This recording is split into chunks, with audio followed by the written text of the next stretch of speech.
Hi pre-calculus. So today we're going to be using applications of parametric equations.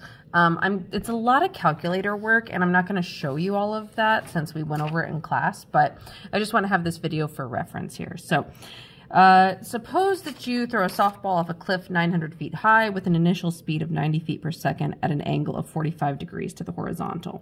Well, v sub naught, that's our initial speed, and h is our height.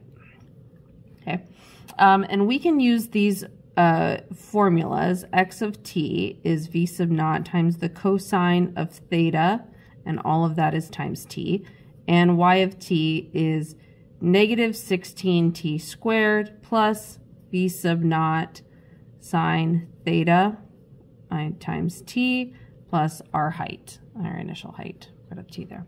Okay, so these are the formulas. These are going to be provided to you.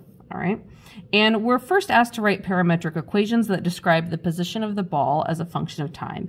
So x of t is equal to 90 times the cosine of 45 times t, and that's going to be equal to 90 times radical 2 over 2, which is just, and that's times t, so that's just 45 radical 2t.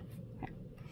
And y of t is equal to negative 16t squared plus 90 times the sine of 45 times t plus 900.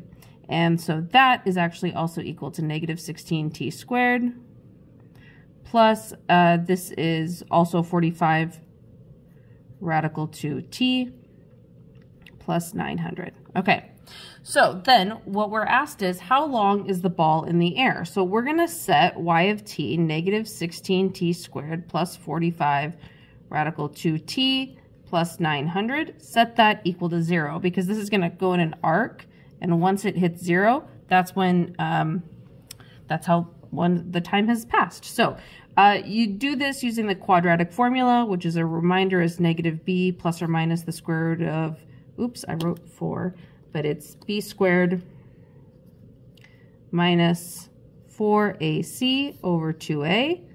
That's how you're going to find t. And this is a bunch of calculator work.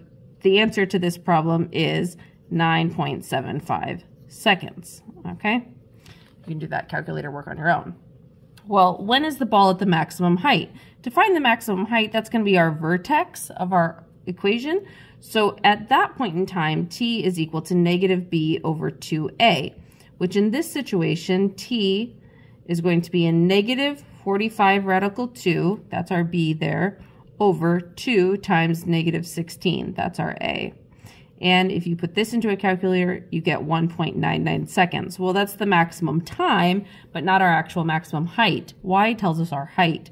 So y of 1.99 tells us that we are, again, this is calculator work. You're just going to substitute that in for t, and we get 963.28 feet. So that's our maximum height.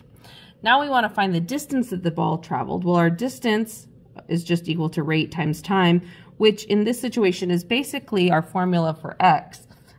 So our distance is going to be 45 radical 2 times our time, 1.99, which is 620.486 feet, and that's horizontally. Okay, let's do a few more examples. So Jennifer shot an arrow from a longbow. The arrow leaves the bow at an angle of 15 degrees with the horizontal and at an initial speed of 75 feet per second from a height of 5 feet above the ground.